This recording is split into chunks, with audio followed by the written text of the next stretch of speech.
බොහෝ වෙලාවට 6.5 ගන්න පුළුවන් කැපැසිටි එකක් තියෙන කෙනෙක් IELTS වගේ එක්සෑම් එක 5 හෝ 5.5 දක්වා පහළට එන්න පුළුවන්. Welcome to the Panisha College of English Education. I am Bimal Bandara Wesingarachchi. මම මේ වීඩියෝ එකෙන් ඉතාම වැදගත් දෙයක් කතා කරන්න යන්නේ. ඒ තමයි test anxiety. මේක බොහෝ වෙලාවට ටෙස්ට් එකක් කරන අයට තියෙන දෙයක්, ඇතිවෙන දෙයක්. මේක මැනේජ් කිරීම තමයි ඇත්තටම අපි නිවැරදිව කළ යුත්තේ. බොහෝ වෙලාවට 6.5 ගන්න පුළුවන් කැපැසිටි එකක් තියෙන කෙනෙක් IELTS වගේ එක්සෑම් එක 5 හෝ 5.5 දක්වා පහළට එන්න පුළුවන් මේ ඇන්සයිටි එක නිවැරදිව කළමනාකරණය නොකිරීමෙන්. හොඳයි. මේකට ප්‍රධාන හේතුව තමයි stress, nervousness, tension, සමහරට panic attack එකක් වෙනවා. එහෙම නැත්නම් tight muscle අපිට muscle තද වෙලා වගේ දැනෙනවා සහ trembling. විශේෂයෙන් මතක තියාගන්න මේ ලක්ෂණ ඔබට පහළ වුණොත් හේතුව තමයි ඔබ test anxiety එකට භාජනය වෙලා. එතකොට මේ හින්දා සමහරට ඔබට blank out වෙන්න පුළුවන්. blank out වෙනවා කියන්නේ උදාහරණයක් වශයෙන් අපි reading passage එකක් ඔබට blurred වෙලා යන්න පුළුවන්, පේන්නේ නැහැ. එහෙම නැත්නම් listening වල කිසිම දෙයක් ඇහෙන්නේ නැහැ. එහෙම වෙන්න පුළුවන්. ඒ වගේම ඔබට හිතෙන්න පුළුවන් doing badly. මම හොඳට exam එක කරන්නේ. ඒ වගේම loss of confidence. ඔබට ඔබ පිළිබඳව තියෙන විශ්වාසය නැති වෙන්න පුළුවන්. ඒ වගේම exam එක මැදදී හිතෙන්න පුළුවන් මම ඊළඟ සැරේ හොඳට මහන්සි වෙලා කරනවා, අපි ගේම මෙතනින් අතහැරලා දානවා කියලා. මේ exam එක fail වුණාට කමක් නැහැ, ඊළඟ සැරේ මම කරනවා. නමුත් ඊළඟ exam එකෙදිත් ඔබට ওই දෙයම සිද්ධ වෙනවා. හොඳයි. අපි බලමු මේ සඳහා හේතු වෙන දේවල් මොනවද කියලා. එක තමයි poor study plan. ඔබට හොඳ study plan එකක් තියෙන්න ඕනේ.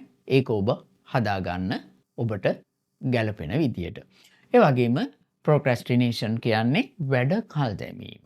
ඔබ අන්තිම මොහොත වෙනකන් ඉන්නවා exam එකට prepare වෙන්න. නමුත් අන්තිම කාලය වෙනකොට ඔබට tension building වෙනවා. එම නිසා සමහර වෙලාවට ඔබට තියෙන දේවත් ඔබට නිවැරදිව කළමනාකරණය කරගන්න බෑ. ඊට පස්සේ fear of failure. මේක ලොකු ප්‍රශ්නයක්. fear of failure ඔබ නිරන්තරයෙන්ම ලොකු බයකින් ඉන්නවා fail වෙයි කියලා. එම නිසාම ඔබ fail වෙන්න පුළුවන්.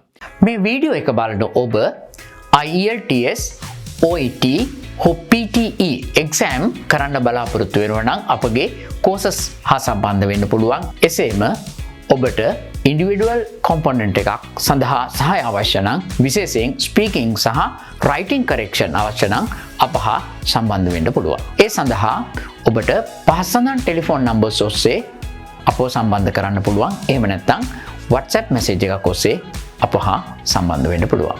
ඒ වගේම overthinking, not preparing for the exam.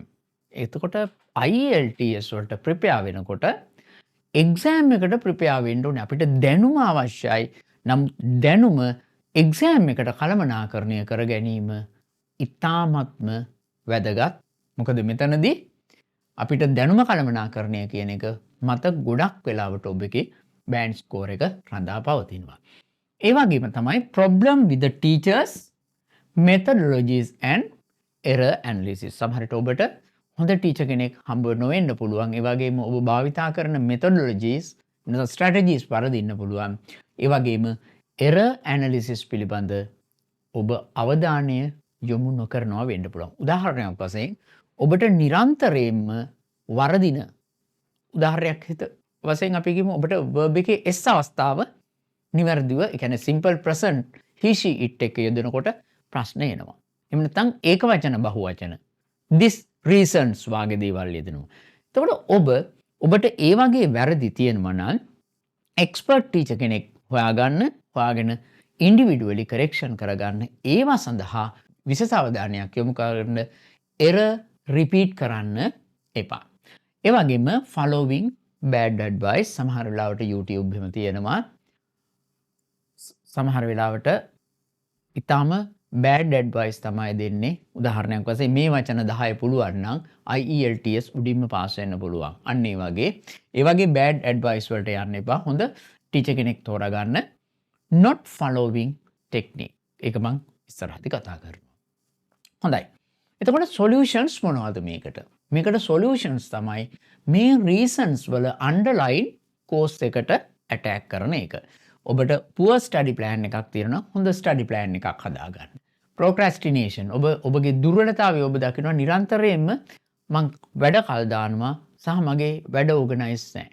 එහෙනම් organize විදියට හදාගන්න. මේ ටිකට අමතරව ඔබ මේ පිළිබඳව විශේෂ සැලකිලිමත් වෙන්න ඕනේ. මේවට අමතරව මේ solutions ටික ලියවේ.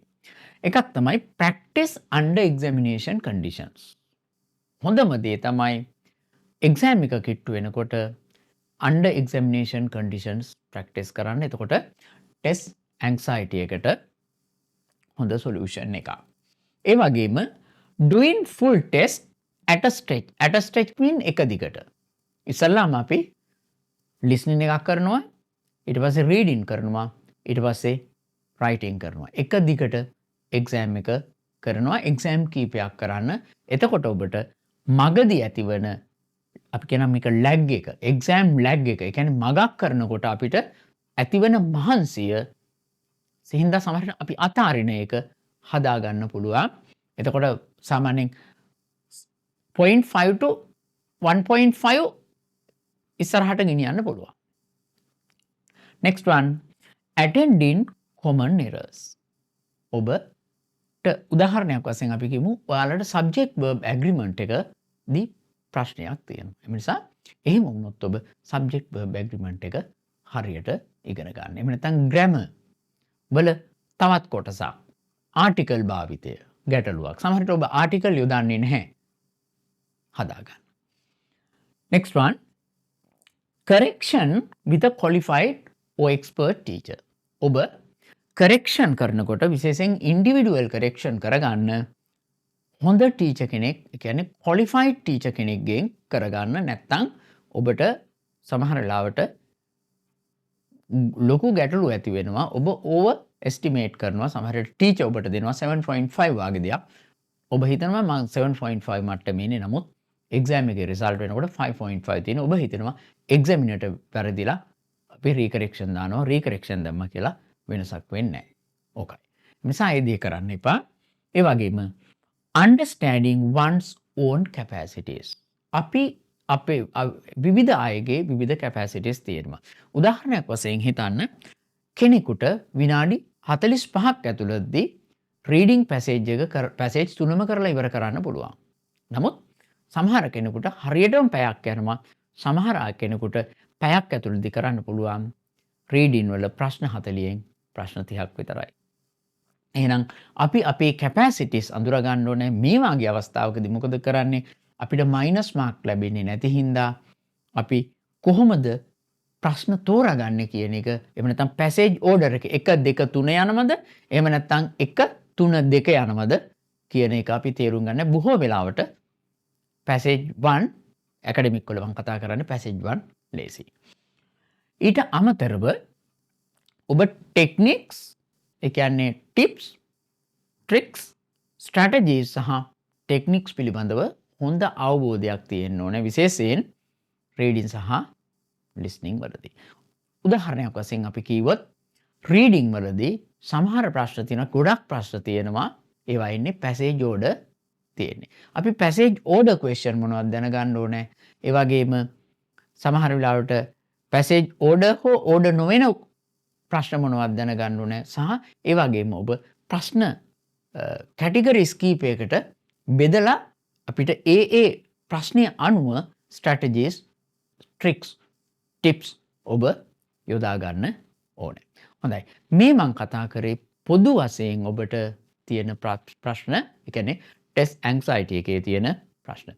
අපි ඉදිරි වීඩියෝස් වලින් reading, listening, speaking සහ writing වලට specific මොනවද test anxiety ප්‍රශ්න සහ solutions ගැන අපි කතා කරමු. Thank you for being with me. Hope to meet you with another good video. Thank you. අපි හිතනවා මේ වීඩියෝ එක ඉන්ෆෝමටිව් කියලා ඔබ අලුත් යමක් ඉගෙන ගත්තා කියලා. එහෙනම් අපේ channel එක subscribe කරන්න, like කරන්න, ඒ වගේම තව කෙනෙකුට ඉගෙන ගන්න share කරන්න.